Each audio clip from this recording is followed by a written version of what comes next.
Terima kasih Pak Sekjen. Assalamualaikum warahmatullahi wabarakatuh. Terima kasih Pak Menko PMK, Pak Doni untuk paparannya dan arahannya. Izinkan saya mendetailkan kebijakan penambahan beberapa hal mengenai penambahan pembukaan sekolah tatap muka di zona kuning dan juga kurikulum darurat untuk masa PJJ ini. Terima kasih, izin dipaparkan. Ya, berikut. Ya, seperti yang kita tahu, situasi di masa PJJ ini sangat sulit. Begitu banyak tantangan yang dihadapi. Kita banyak sekali guru yang kesulitan mengelola PJJ dan banyak yang juga terbeban dengan harus melakukan penuntasan kurikulum. Pembelajaran waktu juga pun sulit sekali bagi guru-guru memenuhi beban jam mengajar. Dan komunikasi dengan orang tua dengan berbagai macam alasan itu menjadi tantangan yang sangat berat bagi guru-guru kita. Orang tua pun tidak mudah mengikuti dan mendampingi anak belajar. Banyak yang punya pekerjaan lainnya, banyak juga yang masih harus beradaptasi terhadap anak-anaknya melakukan pembelajaran di rumah. Dan untuk memotivasi anak itu juga banyak yang mengalami kesulitan dan juga memahami pembelajaran dan kurikulum yang bisa dibilang bagi orang tua yang mungkin belum pernah melihat lumayan rumit.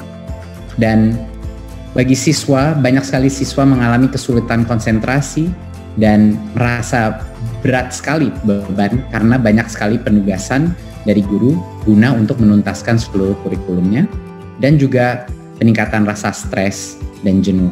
Ya.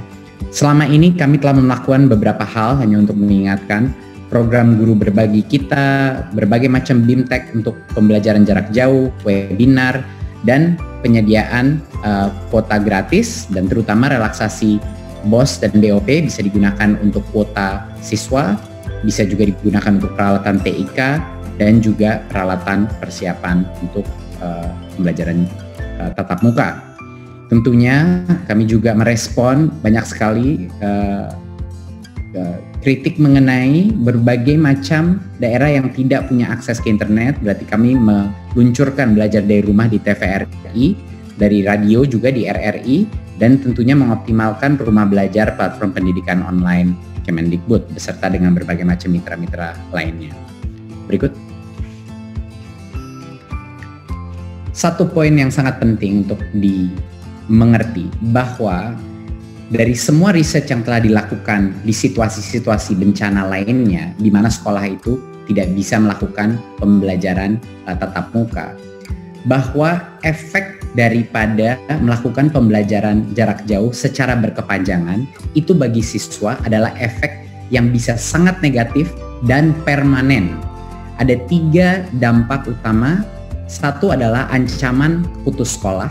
Ada berbagai macam anak yang akhirnya terpaksa bekerja dan karena memang kondisi sekolah PJJ tidak optimal dengan koneksi dan internet, akhirnya mereka putus sekolah.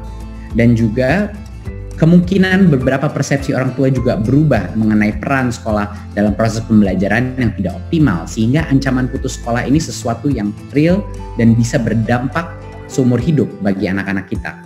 Kedua adalah penurunan capaian pelajar. Kita sudah tahu bahwa PJJ itu tidak optimal dari sisi pencapaian pelajar. Dan kesenjangan kualitas antara yang punya akses ke teknologi dan yang tidak itu menjadi semakin besar. Dan kita beresiko mempunyai generasi dengan learning loss generation, di mana akan ada dampak permanen terhadap generasi kita, terutama bagi yang lebih muda, jenjang-jenjang lebih muda. Dan tentunya banyak sekali keluar riset mengenai peningkatan kekerasan pada anak dan resiko psikososial, ya, dengan stres di dalam rumah, tidak bisa keluar, tidak bertemu temannya dan lain-lain. Jadi dampak psikologis, dampak masa depan anak-anak kita untuk untuk melakukan PJJ secara berkepanjangan ini real. Berikut. Itulah alasannya kenapa kita harus punya dua prinsip kebijakan pendidikan di masa pandemi COVID-19, di mana 4 kementerian ini sepakat bahwa ada prinsip kesehatan dan keselamatan yang harus kita prioritaskan senantiasa.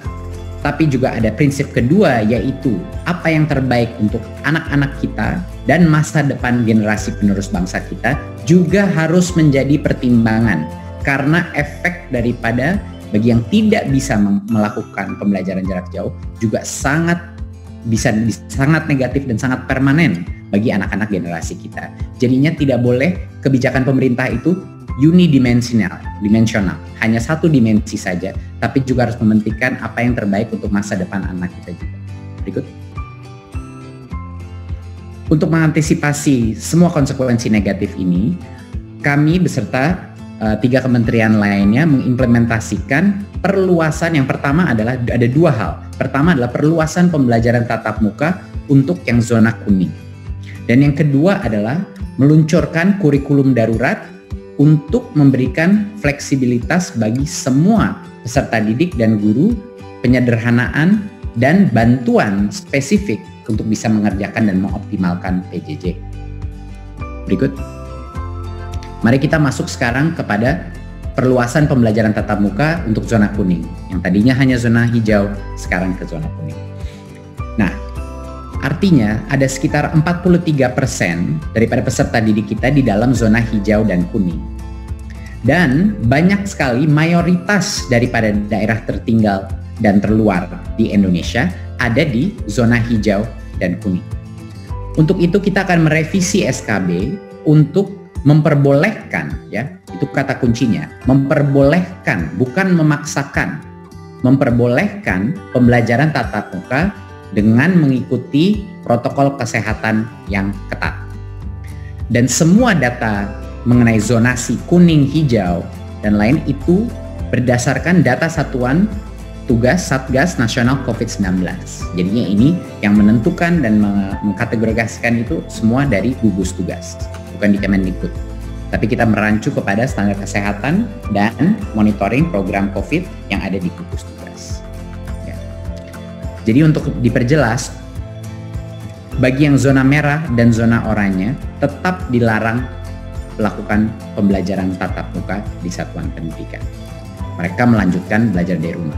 Tapi untuk zona hijau dan kuning diperbolehkan, bukan dimandatkan, bukan dipaksakan, tapi diperbolehkan kalau berkenan untuk melakukan pembelajaran tatap muka, tapi tentunya dengan protokol-protokol yang akan saya diskusikan berikutnya. Berikut. Ya. Walaupun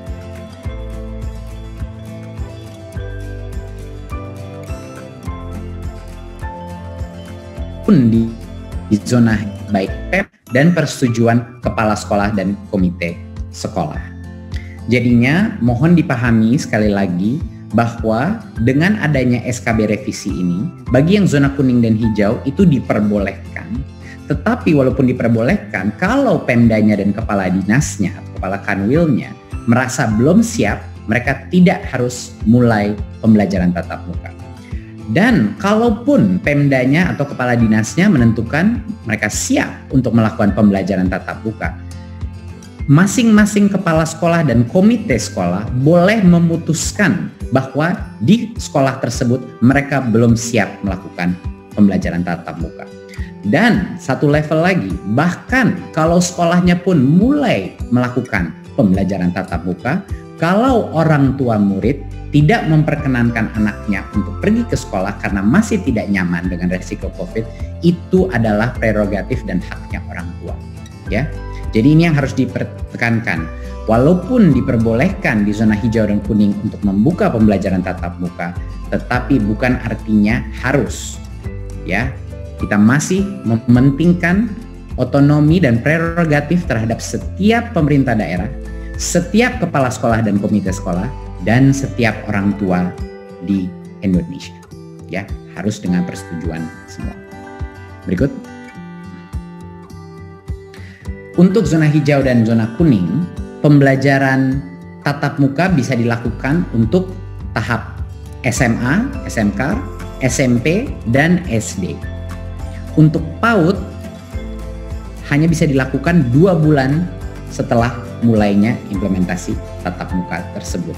Jadi kami memilih untuk menunda PAUD karena protokol kesehatan di level PAUD resikonya lebih sulit untuk melaksanakan protokol kesehatan dengan anak umur TK. Berarti untuk yang SD dan SMP dan SMA diperbolehkan kalau kepala sekolahnya tentu menginginkan dan kepala dinasnya sudah siap, boleh melakukan tatap muka. Tapi PAUD tidak dulu, kita tunda dulu 2 bulan untuk memonitor, baru PAUD boleh memulai. Berikut. Untuk madrasah dan sekolah berasrama di zona hijau dan kuning, pembukaan dilakukan secara bertahap. Kita lebih hati-hati dengan madrasah dan sekolah berasrama. Kita ada masa transisi selama 2 bulan pertama, baru kita akan melakukan implementasi kebiasaan baru. Ya, jadinya ini adalah untuk madrasah dan sekolah berasrama. Ada masa transisinya. Berikut. Dan untuk SMK, sama yang kita lakukan di perguruan tinggi. SMK di semua zona maupun perguruan tinggi di semua zona boleh melakukan pembelajaran praktik di lingkungan sekolah. Bukan pembelajaran teori, ya, hanya pelajaran praktik, yaitu pelajaran produktif yang harus menggunakan mesin-mesin tapi dengan protokol kesehatan yang diperketatkan. Jadinya untuk SMK maupun perguruan tinggi di mana ada proyek-proyek praktek produktif yang harus menggunakan mesin, harus menggunakan laboratori, ini diperkenankan untuk ke sekolah melaksanakan tugas praktek dan produktif tersebut, apalagi yang dapat menentukan kelulusan mereka. Ini agar kelulusan masing-masing lulusan SMK kita dan juga perguruan tinggi kita itu terjaga, kelulusan mereka terjaga agar tidak terdampak kepada masa depan mereka. Ya, semua pembelajaran teori dan pembelajaran mata pelajaran yang bersifat teori masih harus dilakukan dengan pembelajaran jarak jauh. Ini hanya untuk praktek-praktek produktif, mata pelajaran produktif yang membutuhkan penggunaan mesin dengan protokol kesehatan yang ketat. Berikut. Ya, ini mengulang lagi kemarin seperti yang kita lakukan di zona hijau. Apa saja pada saat melakukan pembukaan pembelajaran tatap muka, apa saja standar protokol. Banyak yang mungkin mengira bahwa dengan adanya pembelajaran tatap muka itu seperti sekolah normal lagi. Ini tidak benar sama sekali. Sangat berbeda situasi sekolah yang buka tatap muka dengan sekolah biasa pada masa pra-pandemi. Contohnya, untuk pendidikan dasar dan menengah, semua kelas harus maksimal 18 peserta didik di dalam kelas, yang biasanya sampai 36. Jadi kapasitasnya itu maksimal 50% untuk semua pendidikan dasar dan menengah dengan jarak minimal 1,5 meter dari satu bangku ke bangku yang lainnya. Untuk SLB sama standarnya tapi maksimum 5 peserta didik per kelas, dan untuk PAUD yang nanti dengan 2 bulan ke depan setelah itu maksimal hanya 5 peserta didik di dalam kelas. Jadinya bahkan kalau sekolah dan Pemdanya sudah siap untuk membuka sekolah, pada saat mereka melakukan itu, kapasitas itu harus dilakukan mau tidak mau dengan cara shifting, dan kapasitas diturunkan secara dramatis. Terutama untuk SD, SMP, dan SMA itu 50%. Jadi mereka harus melakukan sistem rotasi. Dan bukan hanya itu saja, tapi berikut. Perilaku wajib yang harus dilakukan, semua harus menggunakan masker. Masker kain non medis, ya, harus melakukan protokol cuci tangan dan atau hand sanitizer, dan tentunya menjaga jarak minimal 1,5 meter, tidak melakukan kontak fisik. Nah, dan juga ada ketetapan bahwa semua warga yang punya mengidap komorbiditas tidak diperkenankan untuk kembali dulu ke sekolah. Ya, dan bagi yang memiliki gejala COVID-19 dalam keluarga, juga peserta didik maupun pendidik tidak boleh diperkenankan masuk sekolah. Semua aktivitas yang pra-pandemi itu ada, misalnya berkumpul di kantin, melakukan kegiatan olahraga dan ekstrakurikuler, dan berbagai macam kegiatan lainnya tidak diperkenankan pada saat ini. Jadi walaupun melakukan pembelajaran tatap muka, tetapi tidak ada aktivitas-aktivitas sosialisasi, perkumpulan antara rombel tidak diperkenankan di dalam sekolah. Berikut. Dan kepala sekolah wajib melakukan pengisian daftar checklist. Ini adalah checklist yang kami juga dapatkan dari Kemenkes, standar Kemenkes dan gugus tugas untuk checklist kesiapan melakukan pembelajaran tatap muka. Nomor 1 adalah kesediaan sarana sanitasi dan kebersihan. Nomor 2 adalah kemampuan mengakses fasilitas layanan kesehatan. Ketiga, kesiapan menerapkan wajib masker. Keempat, memiliki termogan untuk mendeteksi suhu tubuh. Kelima adalah untuk memetakan warga satuan pendidikan yang tidak boleh melakukan kegiatan di satu pendidikan, ya, siapa yang belum boleh kembali ke sekolah. Dan yang keenam adalah kesepakatan beserta komite satuan pendidikan, itu komite dengan orang tua, bahwa mereka akan melakukan pembelajaran tatap muka. Seperti yang jelas seperti ini standar Kementerian Kesehatan, kami menggunakan standar mereka. Jadi tidak begitu mudah, bahkan kalau untuk area yang ingin melakukan tatap muka, standarnya sangat ketat dan mereka harus memenuhi checklist ini dan harus dimonitor oleh Pemda untuk memastikan mereka melaksanakan checklist ini sebelum melakukan pembelajaran tatap muka. Berikut. Implementasi dan evaluasi pembelajaran tatap muka adalah tanggung jawabnya pemerintah daerah yang didukung oleh pemerintah pusat. Ini sangat penting bahwa semua elemen dinas pendidikan, kesehatan, beserta dengan kepala satuan pendidikan, para kepala sekolah agar terus berkoordinasi dengan satuan tugas percepatan, dengan Satgas COVID-19 untuk memantau tingkat resiko COVID-19 daerah. Karena ini haknya Pemda untuk sekarang membuka pembelajaran tatap muka, ini juga tanggung jawabnya Pemda untuk memastikan bahwa implementasinya dan evaluasinya dilakukan secara efektif, dan kami di pemerintah pusat siap mendukung dengan berbagai macam bantuan yang dibutuhkan, baik dari sisi kebijakan, baik dari sisi anggaran dan lain-lain, ya. Tapi harap dimengerti bahwa hak mau buka tatap muka sekolah apa tidak itu ada di Pemda, ada di kepala sekolah, dan bahkan untuk masing-masing peserta didik ada juga di masing-masing orang tua. Itu adalah hak mereka untuk menolak berpartisipasi di dalam pembelajaran tatap muka. Dan jangan dilupakan bahwa kalau indikasi zonanya berubah, misalnya ke oranye ataupun merah, satuan pendidikan wajib ditutup kembali, ya. Kalau zonanya berubah statusnya, satuan pendidikan wajib ditutup kembali. Berikut.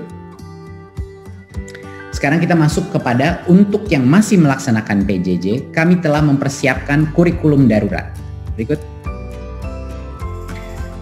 Untuk jenjang PAUD, SD, SMP, dan SMA, SMK, kami telah menyusun kurikulum darurat, yaitu penyederhanaan kompetensi dasar yang ditunggu-tunggu guru. Ini adalah untuk semua jenjang, ya, terutama untuk SD, SMP, SMA, SMK. Dan untuk membantu bagi yang jenjang lebih muda, yang lebih potensi terdampak lebih negatif dengan adanya PJJ, yaitu yang lebih muda jenjangnya, SD dan PAUD, Kemdikbud menyediakan modul pembelajaran spesifik khusus untuk PAUD dan SD dan berisi panduan untuk guru, pendamping yaitu orang tua atau wali, dan siswa. Jadinya ada dua komponen daripada kurikulum darurat ini. Yang pertama adalah penyederhanaan secara masif kompetensi dasar dan standar pencapaian, dan yang kedua adalah modul belajar spesifik yang bisa dilakukan di dalam rumah untuk jenjang SD dan PAUD. Berikut. Kurikulum darurat itu yang sebenarnya sudah lama ditunggu oleh guru-guru adalah penyederhanaan kompetensi dasar yang mengacu kepada kurikulum 2013. Kurikulum darurat ini mengurangi secara dramatis kompetensi dasar untuk setiap mata pelajaran sehingga fokus kepada kompetensi yang esensial dan kompetensi yang menjadi prasyarat untuk kelanjutan pembelajaran ke tingkat selanjutnya. Jadi ini membiarkan para guru untuk benar-benar memfokus kepada apa yang esensial, jadinya bukan melebar tapi mendalam. Ya. Dan pelaksanaan kurikulum ini berlaku sampai akhir tahun ajaran. Nah, ingin saya tekankan bahwa satuan pendidikan tidak wajib mengikuti kurikulum darurat ini. Mereka boleh, kalau masih merasa nyaman menggunakan kurikulum nasional 2013, silahkan. Tapi bagi yang membutuhkan kurikulum dengan standar pencapaian dan kompetensi dasar yang lebih sederhana, diperbolehkan menggunakan kurikulum darurat. Dan bagi sekolah-sekolah yang sudah melakukan penyederhanaan kurikulum secara mandiri, jangan khawatir, opsi untuk melakukan penyederhanaan secara mandiri itu masih diperbolehkan dan masih diperkenankan. Ya. Jadi kita fokus kepada yang poin 2 ini sekarang. Bagaimana menggunakan kurikulum darurat ini sebenarnya apa? Jadi ini suatu opsi bagi sekolah, opsi bagi kepala dinas masing-masing Pemda untuk menggunakan kurikulum darurat, tidak dipaksakan. Terima kasih. Berikut. Nah, ini sekedar ilustrasi beberapa contoh kompetensi-kompetensi dasar per mata pelajaran. Ini mohon diingat, ini bukan semua mata pelajaran, masih ada lagi mata pelajaran tapi tidak muat di dalam slide ini. Jadi ini sekedar ilustrasi bahwa besar sekali jumlah kompetensi dasar yang dikurangi untuk menyederhanakan fokus dan agar berfokus kepada kompetensi esensial dan kompetensi prasyarat untuk kelanjutan pembelajaran. Jadi apa yang kita lakukan di Kemdikbud? Kita melihat seluruh kompetensi dasar berdasar per mata pelajaran dan kami memilih kompetensi dasar yang terpenting yang menjadi foundational atau esensial yang akan menjadi building block ya atau akan menjadi fondasi daripada pembelajaran berikutnya dan level kompetensi berikutnya. Dan ini adalah juga kompetensi-kompetensi yang sangat penting untuk memenuhi prasyarat untuk maju ke tahap berikutnya. Jadinya ini bukannya kurikulum itu dijadikan kurikulum yang lebih tidak baik atau yang tidak terstandar, bukan. Ini kita memilih kompetensi-kompetensi dasar yang terpenting dan memfokuskan dan memberikan hak untuk guru untuk fokus kepada kompetensi-kompetensi itu sehingga di masa yang sangat menantang ini mereka bisa berfokus untuk mendalami kompetensi terpenting dan bukan melebar tapi tidak ada yang menetas. Jadi lebih baik kita mendalami yang esensial daripada semuanya harus tuntas kompetensi dasar tapi tidak ada yang tercapai dengan cara yang benar. Berikut. Dampaknya apa kurikulum darurat ini? Yang kami harapkan adalah bagi guru tersedianya acuan kurikulum yang sederhana. Saya terus berbicara dengan berbagai macam guru di daerah, dan kepala sekolah di daerah, dan mereka selalu menyebut bahwa mereka menginginkan penyederhanaan kurikulum sehingga mereka bisa diberikan kepercayaan diri untuk fokus kepada hal-hal yang esensial, hal-hal yang lebih menarik untuk siswa, dan juga yang benar-benar kontekstual. Ya, jadi ini memberikan kesempatan bagi guru-guru untuk tidak fokus kemana-mana. Kalau semuanya harus jadi fokus, artinya tidak ada fokus. Jadi kita harus memilih dan kesejahteraan psikososial guru bisa meningkat. Siswa pun harapan kami adalah siswa tidak dibebani tuntutan untuk menuntaskan semua capaian kurikulum. Yang sampai ini komplain yang saya terima dari begitu banyak orang tua bahwa dikirimin PR anaknya selalu, apalagi kalau orang tua itu punya 3 anak di 3 jenjang yang berbeda, semuanya harus menyelesaikan tugas yang tidak ada selesai-selesainya. Gitu, dengan bimbingan yang minim, tapi juga ini adalah disebabkan dengan harus menuntaskan seluruh kurikulum dan guru-guru tidak diberikan kepercayaan diri untuk memilih kompetensi pencapaian yang lebih esensial. Dan tentunya psikososial siswa harapan kami akan meningkat dan ini akan menyederhanakan kehidupan mereka. Dan bagi orang tua pun sama, untuk mempermudah perdampingan pembelajaran di rumah dan juga menenteramkan situasi atau kondisi yang sangat sulit ini di rumah tangganya. Ya. Berikut.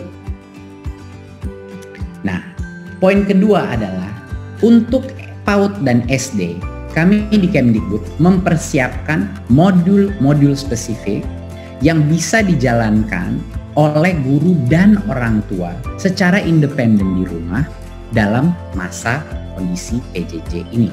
Modul belajar itu untuk PAUD fokus kepada bermain adalah belajar. Itu adalah tema kuncinya. Agar ini lebih meningkatkan psikososial, meningkatkan kesenangan berbelajar di rumah, dan menurunkan kebosanan yang sering terjadi sekarang bagi anak-anak PAUD kita.